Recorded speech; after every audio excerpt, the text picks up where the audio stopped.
guys, what's going on? Welcome to Serial at Midnight. My name is Heath, and I am joined by Projectionist Rob from the Movie Vault YouTube channel for a really awesome discussion that digs into our music collection. So thanks for being here, Rob. What's going on? Yeah, not much. Thanks for having me. Really looking forward to doing this video. Should be a good one. So you came to me with a killer idea, because we both love music, but I think with our YouTube channels, we don't really get enough chance to talk about the music stuff that we love. And do you want to pitch it's 6 items from our collection. Kind of guide us through what this is. Yeah, sure. So I had been watching your 15,000 subscriber video. Congrats on that, by the way. Thank you. Yeah, I just kind of noticed you had mentioned something about you kind of somebody had asked a question like, do you go through phases of being into movies and music and games and books and stuff like that? And you had said you were really into music, and I had kind of wanted to do a music collection video on my channel, and I just kind of have a bunch of stuff, you know, like 4K, Blu-ray, DVD, Laserdisc, VHS, CDs, tape, vinyl, you name it. You know yourself, you have it all as well. Yeah. So I just kind of thought I would throw you an email and see if we could come up with one item from each category and give some people some recommendations, and hopefully there's a couple of tie-ins to some movie stuff, so people won't kind of feel left out if they're just into the movie stuff. So we've got cassette, tape, CD, vinyl album, like a record. Yeah. We've got VHS, DVD, and I've got Blu-ray. I didn't do 4K. Yeah. Was I supposed to do 4K as well? No, I do have 4K stuff, but I don't have any music-related 4K, so that's kind of why we're leaving that out for this one. Okay, sounds good. So you want to? Where do we start? What do we start with? Where do we begin? I'll leave it up to you. I have one pile of stuff here, and I have a couple of notes, so hopefully I can hit some people with some facts, but probably not, because it's just from Wikipedia. Okay. I'll match up whatever you go with. I'll do my one of that. Let's start with VHS. How about that? Or Okay, cool. Yeah. Okay, so and by the way, I tried to pick some things from my collection that aren't super common, or I didn't want to be like, well, this is Jailhouse Rock with Elvis. I tried to go deeper than that. So on that note, this VHS, this is Simply Mad About the Mouse. This is a compilation of Disney songs performed by today's leading artists. So, oh my God, we've got Billy Joel singing "When You Wish Upon a Star," Rick Ocasek, rest in peace, from the Cars, singing "Zippity Doo Dah," LL Cool J, "Who's Afraid of the Big Bad Wolf," the Gypsy Kings, "I've Got No Strings," from Pinocchio, Harry Connick Jr., the very sultry. Oh my. Bree's a big fan of Harry Connick Jr. The Bare Necessities, Bobby McFerrin, the Siamese Cat song, Soul to Soul. I can't say that I even remember who Soul to Soul is outside of this, but they're doing "Kiss the Girl" from Little Mermaid. And here's the piece de resistance, man. Michael Bolton. Oh my God. "A Dream is a Wish Your Heart Makes." So I picked this up at a thrift store. I don't even know when, but it's kind of one of those gems, because I don't think this made it to DVD. It might have, but I don't think it did. I was just going to say that's definitely something we need to pick up for the collection. So this is my VHS. This is my music VHS pick. What about you? Wow. Well, I've kind of gone. I have the DVD of this as well, so I have it here. I thought I would throw it up. U2, Zoo TV. Nice. Yeah, just live from Sydney. This one, and I have the DVD of it as well. I'll show you a look there. Just a couple of kind of notes I made about this one. So shot in '93, of course, in Sydney, Australia, released in '94. This, weirdly enough, won the Grammy for Best Long-Form Music Video in 1994. Absolute news to me. Of course, being from Ireland, kind of big U2 fan over here. But you know what was kind of weird about this as well? I kind of found through looking into this then. So U2 actually played 2 nights in a row for this. So the first night was kind of a rehearsal for filming what actually turned out to be this VHS. So Adam Clayton, the bass player, was too hungover to play the night before as the rehearsal, and it's the one and only time U2 have played without the 4 members. And apparently, like, years later, Bono was like, he was like, I thought this was the end of the band, man. This was over. Adam was too hungover, didn't turn up. Game over. But he turned up the next night, and that's what this video is. And I thought I will give, if people haven't seen this, check it out. There is, as I mentioned, the Blu-ray or the DVD is available. I'm not too sure if it's on Blu-ray, actually. I got this years ago. As I said, big U2 fan since I was a kid. So I think I got this one Christmas off my mum and dad. But this is it's crazy. This was a 22-month world tour, 157 concerts, 5.3 million tickets sold. There's a couple of tracks. I thought I would kind of, before we done this video, I kind of said to you maybe we'll mention a couple of tracks to recommend to people. It might be kind of a good intro before you kind of go ahead and pick it up, or check out the full thing. I'm going to give you 3 tracks off this. The Fly, it's my favorite YouTube song. If you're familiar with this, the set's really cool with all these video screens and isn't it the front of that old German car? I don't know what the make of the car is. It's kind of hanging in the set, and this was like, this was state of the art for back in '93, to start a stage setup and stuff. But you get all these words kind of flashing on screen, graphics overlaid and stuff. I thought it's really cool. 2 other tracks, Until the End of the World is a good one. I'd recommend that. And New Year's Day, I remember seeing this for the first time, and Edge does the double. He plays the guitar and he plays the piano in the song. I was just like mind blown, like he could do all this at once. So that's my VHS pick. U2 Zoo TV from Sydney. Edge is such an underrated guitar player, or just a musician in general. I know that he's very self-deprecating because he just kind of does these licks and stuff. But the sounds that he's able to get with his setup and his rig and what he just like. I actually have a DVD. I could have, maybe it'll show up in a sequel video to this, but it's the making of the Joshua Tree, I think it is. And cool. he's just like, he's like, well, I took this, and it's like ding a ding, and he's like, but then I add this reverb, and then I turn this over. It's like ding a ding a ding. And then it's like ding a ding a ding a ding a ding a ding a ding a ding a ding a ding, and it's like, oh my gosh, just the way he takes. It's crazy, isn't it? It's these few notes, and he just builds it into this like symphony with his guitar. Yeah, that's amazing. So yeah, because I had picked out a documentary, a DVD documentary that I decided to leave out. As you said, maybe we'll throw it in the second one. He's part of that, but I'm not going to. I won't give it away yet. Okay, cool. It kind of has something similar to what you're saying. It's kind of him and his, U2's recording studio here in Dublin, and he's kind of going through the parts. And as you said, he's super. He wants it perfect, and he can't get it, and he's getting so frustrated, and like he's just twiddling knobs and adding all these effects, and then it's just like, oh, there it is. So have you seen Rattle and Hum? Are you familiar with the movie Rattle and Hum? Yeah, I actually I had picked it out as one of the. I kind of had a bunch of picks as we sort of talked before about the video, and then I kind of had to whittle everything down to kind of what do I want to talk about in the video. So it was in the original list. Gotcha.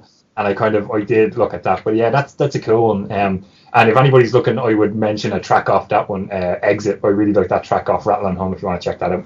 There's a scene in that documentary movie, that concert, whatever that is, that film, where Bono, it's black and white footage, they're performing, it's outside, and there's steam coming off of Bono's head, and it's like the most rock and roll thing in the world. Isn't it crazy? Okay. So let's go, I guess, DVD next. That seems like the next logical step. So yeah, sure. I have this documentary called "I Trust You to Kill Me," and this is in the I think it's 2006. 2006. So there was this band called Rocco DeLuca and the Burden. I think I'm pronouncing it right. And they hired Kiefer Sutherland to be their promotional tour manager and basically their manager. And so this is the document of the tour itself that it's like I think it's a US and a England. I think they go to England in Europe as well. And it's kind of so here's the thing. This came out, it's filmed in 2006. The band broke up in 2009. Rocco DeLuca is still around. The music is okay, but for me, it's fine. I'm not that's not my connection with this, but it's just so interesting to see. It's like Kiefer Sutherland, we all hear the stories about bad boy Kiefer Sutherland, and that's who's in here, because it's like here in Europe, he's unchained. He's not, he's not worried about paparazzi. There's a scene where he tackles a Christmas tree inside of a hotel. There's a Christmas tree fully decorated. He just runs through the door, dives on the Christmas tree, excessive drinking. It's just really interesting to see. Just you're on the road with the band for this documentary tour, and I love Kiefer Sutherland, all the way back to the Lost Boys and stuff. Sure, yeah. And so that's the selling point for me, is we get to see Kiefer Sutherland kind of in his natural element. Now, given that it's a documentary, some of it may be turned up a little bit for the cameras, but it kind of feels authentic. So. And they've got Kiefer Sutherland right there front and center. He's not even in the band. He's the star of the documentary. So this is one of those little obscurities. Not a whole lot of people have seen it, much less heard of. I don't think the band even. I don't know that they really broke through. I think they're kind of still very indie. Or Rocco DeLuca is still around, but I don't think that's.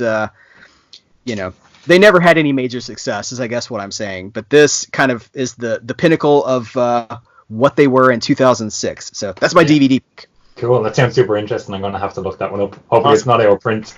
We'll get it somewhere. To be honest with you, but I'm not sure. Yeah. I'm going to check real quick. Let me see while you're talking. Yeah. So my DVD pick is Depeche Mode Devotional, a performance film by Anton Corbijn, to give it its full name. Big Depeche Mode fan since I was a kid. My older cousin was into all that sort of stuff, 80s synth pop kind of Erasure, Pet Shop Boys, Depeche Mode, all that sort of thing. So this one, DVD, shot in 93, European stuff, Barcelona, Frankfurt, those concerts. Again, this same as U2, this was nominated for the 95 Grammy for the best long form music video. So the tour was for the Songs of Faith and Devotion album. That's like one of my favorite Depeche Mode albums. Really, really loved that one. Once again, kind of as a tie into U2, the tour was kind of like, had its issues. Dave, the lead singer, was like a heroin addict and, was completely unhinged apparently during this tour. Who else? Alan Wilder left the band right after the tour. He was just kind of, enough's enough, I'm out here. And Fletch had been suffering from depression. He kind of left for the South African part of the tour. Again, like U2, 14-month tour, 158 concerts, 2 million tickets sold. Absolutely crazy. 2 tracks I would recommend off of this is Higher Love. It's the opener. It's kind of, when the first time I saw this, I thought I actually saw it on TV on a channel over here called Channel 4, a UK channel. It's kind of really, when you look at it, it's really simply done. It's kind of like there's curtains hanging in front of the stage, and the band is lit up from behind by spotlights. So you kind of see, Dave has the mic stand and somebody standing at a keyboard and stuff like that. But I thought it was really, really cool, really effective opener, and one of my favorite openers from the Depeche Mode shows. So I'd recommend that. Higher Love is the name of that track. Condemnation is a really, if you know the backstory to the thing, as I said, he was like a heroin addict, and recording the album and stuff was pretty hard, and apparently he just wasn't getting it in the recording studio. Gave it one last try, and it sounds fantastic. It's kind of like a cool stripped down kind of version with 2 kind of like bluesy soul singers backing him up on vocals. Really, really cool. So I'd mention those 2 tracks if people want to check this out. I'm not too sure if it's out of print or not, this one, but I'd say you'll find it somewhere. That's awesome. Okay, cool. All right, well, I guess we move on to Blu-ray. Yeah. The Tammy Show and the TNT Show. Now, this is, everybody knows I'm a big 60s music guy. I've got my Brian Wilson Pet Sounds shirt on. This is from Shout Factory in the U.S. Hopefully this has distribution outside of the U.S. I'm not sure, but the Tammy Show, it's T.A.M.I. I can't even remember what Tammy stands for, which I shouldn't even be talking about it if I can't remember what it stands for. But it's like the Teen something Music International, Teen Awards Music, something like that. But cool. The point is, 8 months after the Beatles on Ed Sullivan's show, when like we call it the British invasion, when it was like all these British bands came to America and just like laid waste to the music, and it was like, just became like the biggest thing ever. 8 months after that, the Tammy Show comes on, and it's basically it's marketed as like the introduction of rock and roll to the masses after the Beatles. So it's got I'm just going to read some of the acts to you. Between the 2 shows, the TNT Show was the sequel. It was like, so Tammy Show was 1964. The TNT Show, the big TNT Show, was 1966. And the Rolling Stones, like Generation 1 Rolling Stones, when it was Brian Jones and that sort of thing. James Brown, Chuck Berry, the Beach Boys, Marvin Gaye, Smokey Robinson and the Miracles, Bo Diddley, the Supremes, Ike and Tina Turner, the Ronettes, the Byrds, Ray Charles, and it says, and many more. It's an amazing show. Everybody's actually playing. It's not lip syncing. So they're changing out the sets and stuff, and the director John Landis was a kid in the audience that day when the show debuted. Terry Garr, the actress Terry Garr, was like I think she's there too, and then she would go on to like all these backup dancing jobs and stuff. Like it's just really interesting. There's a lot of Hollywood connections to this show. It's a very famous show. It's kind of become it was a big deal, and it's really cool to have both of these on Blu-ray, and they look great, they sound fantastic, and it's just so cool to see these artists in their element in the early 60s. Not so many shows, I don't know about in your part of the world, but here so many performers would like mime, they would like lip sync, Yeah, Top of the Pops would be the thing. Well, the UK show Top of the Pops, yeah. Well, like the Old Grey Whistle test was Yeah. performance, right? They would actually perform, I think. As far as I know, yeah. Okay. So, I love this. This is my heart. This is my soul music. Yeah. So I can't recommend any specific tracks, but of Beach Boys, Rolling Stones, and Chuck Berry are probably the standouts. That's a who's who list on that DVD or on that Blu-ray. Yeah, that's pretty cool. My Blu-ray is like a tie into movies, so horror fans should like this. This is the John Carpenter live retrospective Blu-ray. Oh. John Carpenter is the master as far as I'm concerned. Love all of his stuff. This has kind of like weird distribution. I think you can only get this through his website. I bought this not Christmas Gone, the Christmas before. And he has kind of a cassette tape box set, and I bought like a signed copy of that as well, which is really cool. But this was kind of shot around 2016, I think. It's one complaint I have: it was shot between Chicago and London. This Blu-ray, who edited this thing? Because I can in the middle of tracks, you kind of notice they've edited the songs between the two venues because they look completely different, of course. But then it kind of gets to the point where you're this could just be me. I find these little things, and then once you kind of see something, you can't unsee it. It's the guitar player Daniel Davies. He's in the middle of some song, cuts to a wide shot of the stage, comes back, completely different guitar, different country, different show, and it just I don't know. They've cameras and they're like reversing the cameras, like left is right and right is left, and it's just bad. But this, I saw this and I thought it was really cool because it completely, I think, gives new life to all of these songs. Of course, John Carpenter famous for doing his own scores and stuff. Mm-hmm. Some of the stuff just sounds like completely new when they're played live. Really fantastic. John Carpenter is hilarious because he kind of like he's bopping away and stuff. He's just standing behind his keyboard. It's really kind of funny to see, But really, really cool. They do for the They Live track, they get the black sunglasses. They all put them on the band. Anybody who's into horror, his live band includes his son Cody Carpenter, and as I mentioned, Daniel Davies, guitarist. The three of them done the recent Halloween score, 2018, that movie. So you'll know them from them, and I don't know the name of the other three guys in the band, but that was, other than my complaint of not being able to unsee those edits.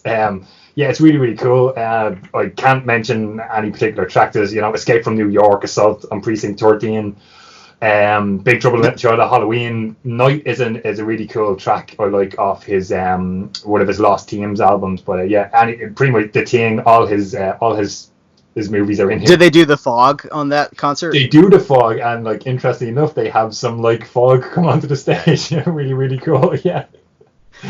Production value. I have that album. I have the he put an album out. I have the album, but I didn't know that there was a visual document. I'm gonna have to look that up because that's and it kind of seems weirdly enough. As I said, the Blu-ray release was shot Chicago and London, but when it kind of gets to the end of the concert, and they all kind of come out to do their bow on the stage, they kind of have a nice shot from the back of the stage looking out at the crowd.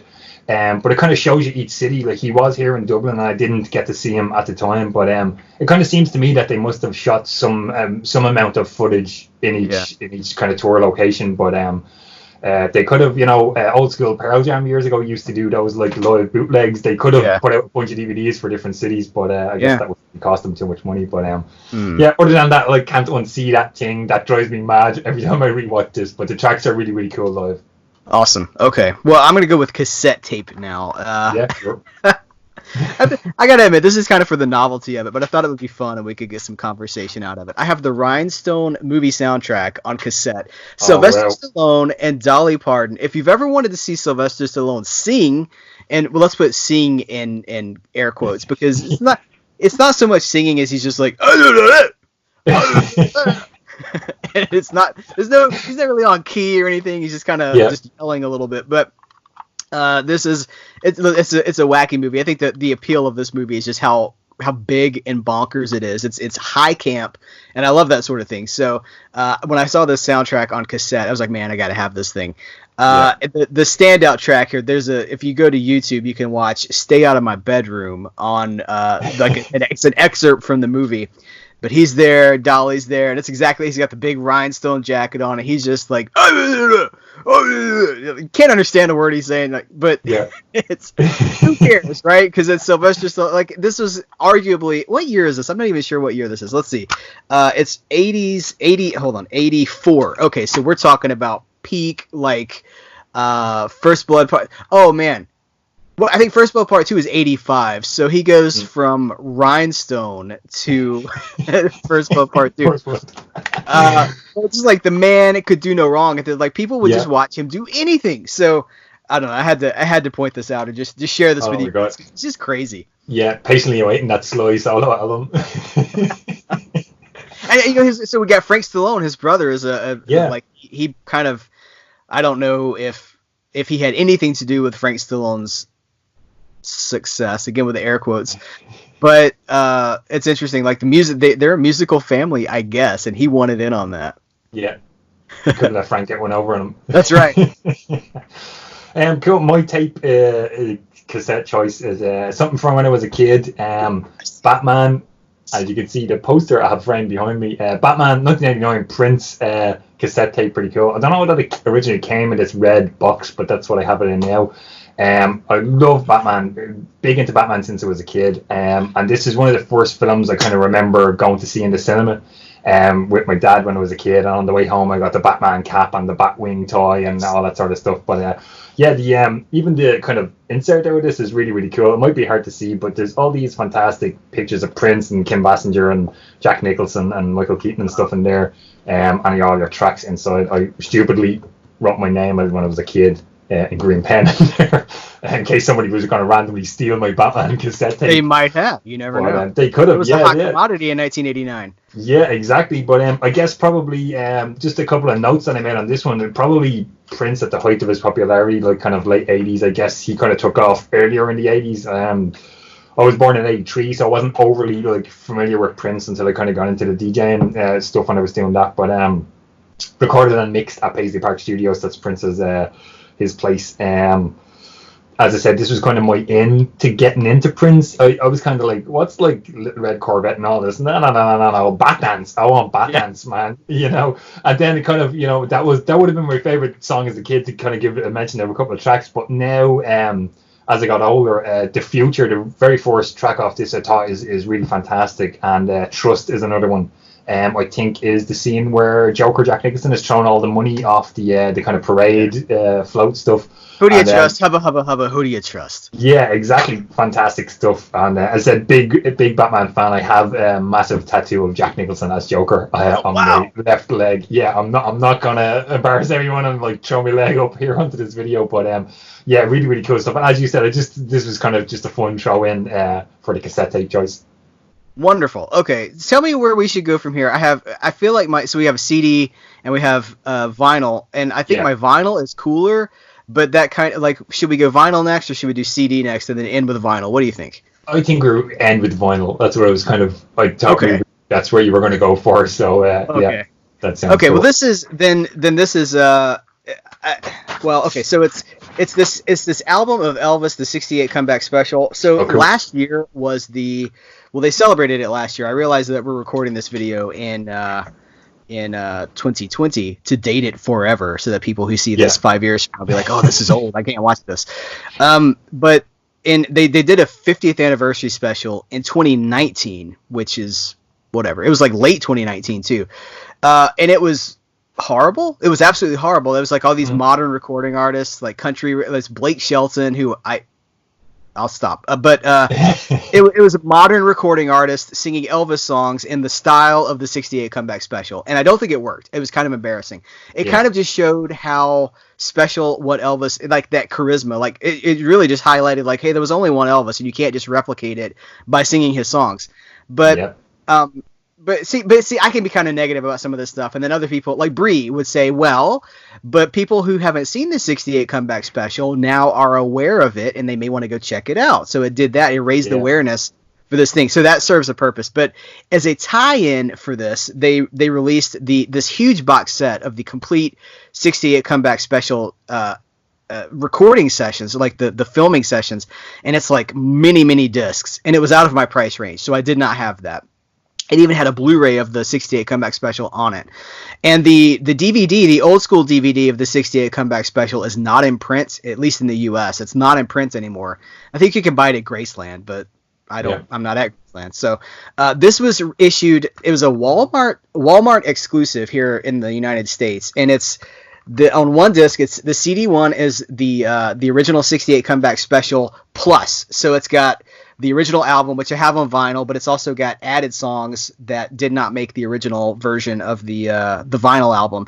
And then it's got a song. The last song is "If I Can Dream" with Blake Shelton, Shawn Mendes, Darius Rucker. It's Carrie Underwood. No. Yeah, a whole mess of new people. Yeah, but here's the thing. Disc 2 is the entire 68 Comeback Special on DVD. So you get the album on CD. And then you get the DVD of the show. And for a lot of people, unless you want to spend like $150 or actually more, I think this is the only way to get the 68 Comeback Special on DVD now. So this was like $13. And I don't know if it's still in print, but I love this because I have the 68 Comeback Special on VHS, but I never got the DVD. My parents have the DVD. I figure one day that'll be mine. They'll just be like, yeah, you can have it. But I didn't have it. So now I have the DVD. And until I can get that box set, this is going to have to do me.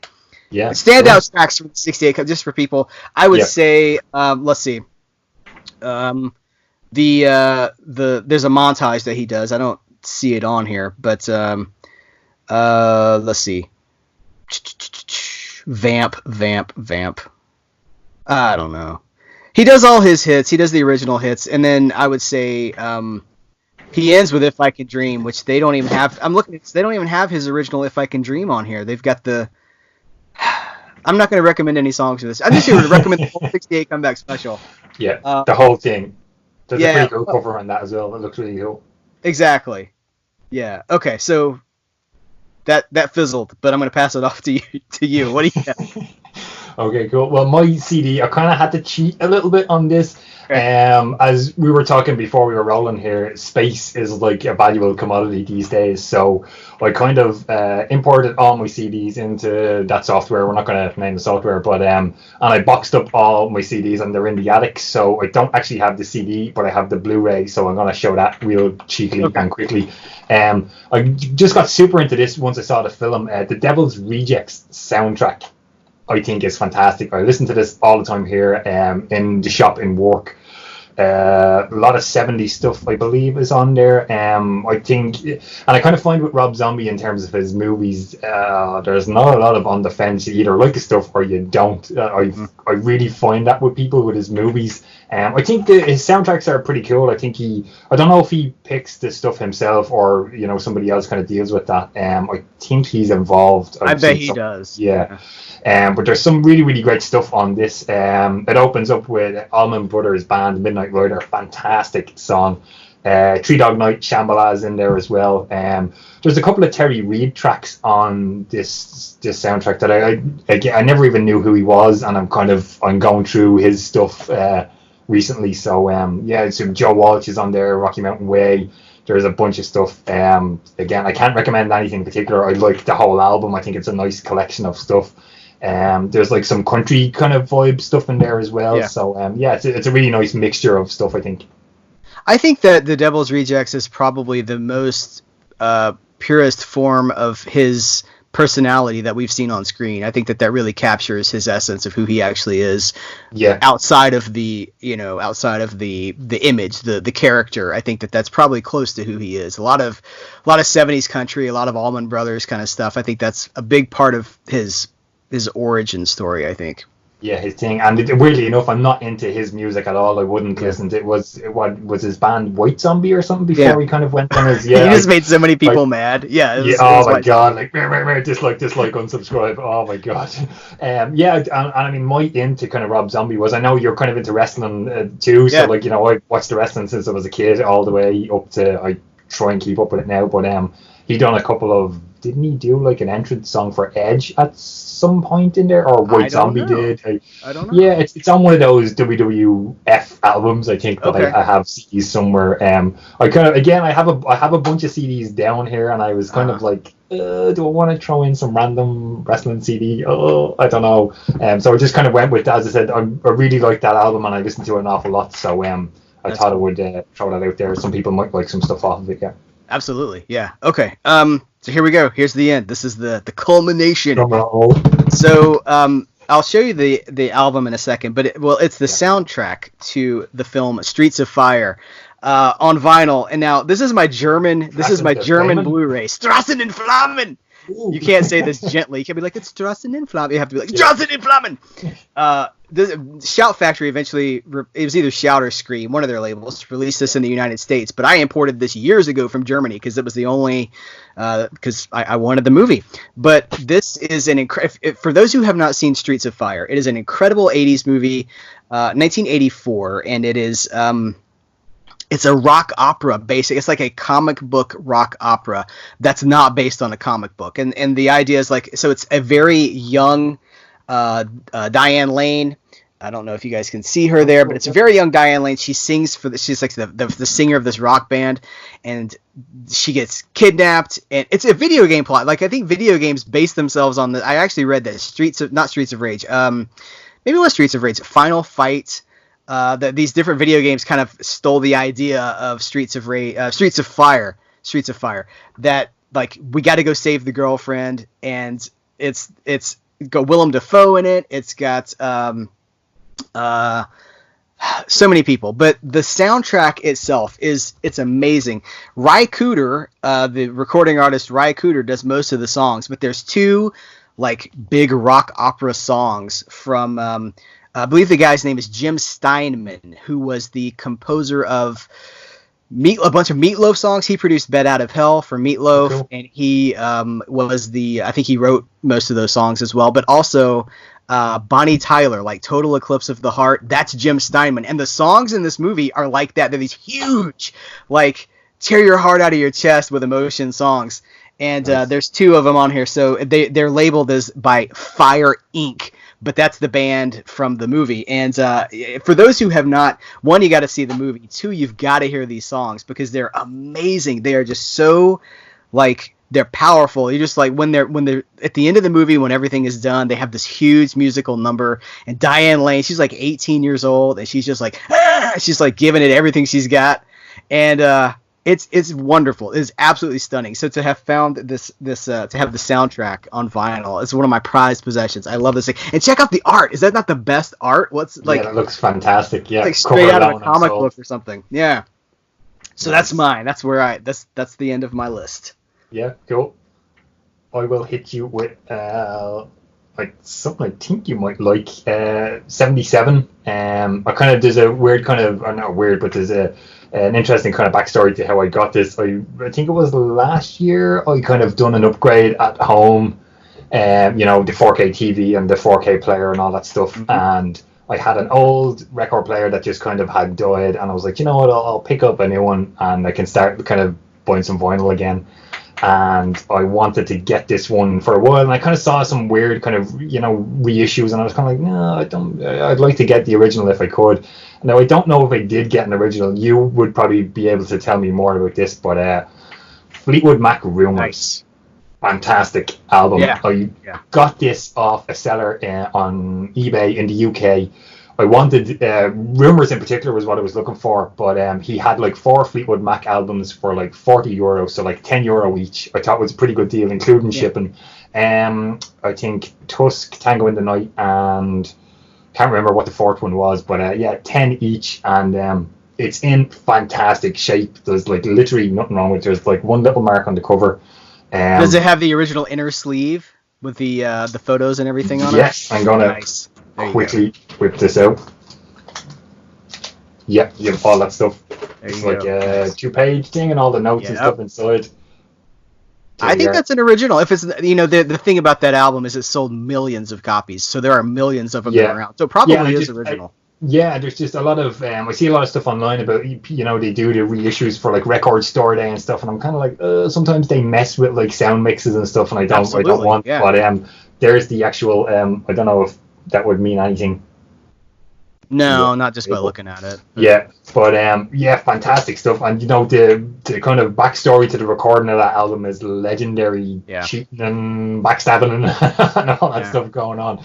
And this is pretty much where everyone fell in love with Stevie Nicks, right? It has to be. Yeah, absolutely. Yeah, fantastic. And a couple of tracks, if anybody is not, I don't know how you would not know who Fleetwood Mac is. I've probably annoyed a bunch of other people there again. But The Chain is an absolute favourite Fleetwood Mac song. Check that out. Go Your Own Way. And a kind of a different sort of vibe, I think, off of Rumours, the album. Never Going Back Again. I really like that song. It's kind of just kind of Lindsey Buckingham and the kind of acoustic guitar kind of vibe to it instead of the kind of more rock stuff. But yeah, that was my final pick, Fleetwood Mac Rumours. Fantastic. I love that album. That's a fantastic album. Yeah, really good. So I feel like this is just a great jumping off point for future conversations. So we will definitely have to circle back around and do a follow-up video. But I would love to hear what people in the comments, like the viewers themselves, think about what are some of their favorite picks from their collections of music and CDs, records, DVDs, all that stuff. What's some of their favorite musical aspects of their collection? Rob, thanks so much for this. One, thanks for the idea, because this was a fantastic idea. We clearly both have a lot of passion for this stuff. So awesome idea. Yeah, no worries. Thanks a million. As I said, it was just an idea I thought I'd throw out, and you really liked it. So thanks for having me on. Really, really cool. I love it. Absolutely. So the Movie Vault YouTube channel. You want to tell people what's going on over there? Yeah, sure. Just same as yourself. I have a pretty not as big as you guys probably movie collection. I've been collecting since probably since I was a kid. But then when DVD kind of hit in '98, that's kind of where what I have now kind of started off. I've little bits of everything. Same as you. I review, get sent stuff to review. I buy stuff. I do little bits of everything every now and again. So. I'm trying to at least post twice a week over there. Sometimes 3, depends on yourself how busy you are outside of YouTube. So there's at least one thing going up a week. So you might be interested in some reviews and stuff coming out. I am based in Ireland, so a lot of the review stuff I do is with UK release dates and UK labels. But I do find a lot of the viewers that I have are from the States, which is kind of. It's awkward, and because I can't get stuff from the States to review or talk about. But there's everybody kind of comes and checks stuff out. So and of course anybody watching on my channel, don't forget to head over to Serial at Midnight and give Heat a subscription over there. Thank you very much. For people who are watching my channel, I don't know if that it'll show up on the Skype video when we're done with it, but there's a projector. It's a 16mm projector, right, over your shoulder. There is, this thing right here, this is a kind of a, what we would call a rewind bench. So, okay. When you get film in, it's on in the kind of 6 cans, we would get a massive, you might be able to see, I have a Ghostbusters Proton pack over here behind me. There is a massive, a 2,000 foot reel. So you basically stand and hand turn reel by reel. So say it would be a 6-reel film. So you'd put parts 1, 2, and 3 onto a big reel and then put them on if you're running a platter system. This is all technical and probably over everybody's head. But I have a kind of film bench. If you follow me on Instagram, I have a kind of a separate Instagram because I work as a projectionist. At Projectionist Rob is that one. I just take a bunch of pictures of trailers and stuff, just a bunch of a whole mess of trailers over. It's super cool. You post stuff like actual films, like you hold up the film. You've seen the stuff. I do take all those pictures here on the bench behind me. And I bought a 16mm projector a while ago of a Super 8 projector. And actually recently people have been sending me stuff. I got sent some Super 8 film, and somebody who just found my other of a kind of a projection booth channel, and that's separate to the Movie Vault. Somebody found me there and just sent me a whole box of old 35mm trailers. There's Batman Returns, Batman Forever, Jurassic Park, Dracula 92, Dracula with 93, Dracula, Francis Ford Coppola. Yeah, there's some great. I haven't even gotten to go through all of it yet, but there's so I'm kept busy with 2 YouTube channels. Well, my point of bringing that up, especially for my viewers, is that that is indicative of your skill, of your expertise. For so much of what we love, for so much of what we talked about here, film is the source, and you're connected to that source. And I think that that's very, very cool. So I just wanted to shout that out, that you are deep into this. You are connected to the film itself, and I think that that's awesome. So it's really cool. I say, there's not many projectionists left in the world these days. I mean, over here in Ireland, there's literally 6 of us. There's only 2 cinemas that run film anymore, so it's really cool. And actually, last summer there's a really cool video on the other channel of me lacing up and running a 35mm print of Once Upon a Time in Hollywood. We got that on 35mm. It was fantastic because it was the first time I actually ran a film print in like 8 years or something crazy like that, you know. So it was really, really cool. We do some 70mm stuff as well every now and again. So yeah, whenever I get the chance to film those videos, I don't post as regularly over there just because, you know, we're not always doing stuff with film. Right. You know, it's because it's digital these days. But yeah, the Movie Vault is kind of where everything's happening every week, and Up in the Booth is, if you're interested in projection stuff, you might check out that channel as well. All right, fantastic. I think that's a great place to leave it for now. Thank you so much for joining me for this conversation. Thank all the viewers who are watching this. Again, continue that conversation in the comments below, both at Serial at Midnight and at the Movie Vault. Rob, thank you again. I appreciate it. No worries. Thanks, Steve. Take care. All right, guys, take care. And until next time, we will catch you later.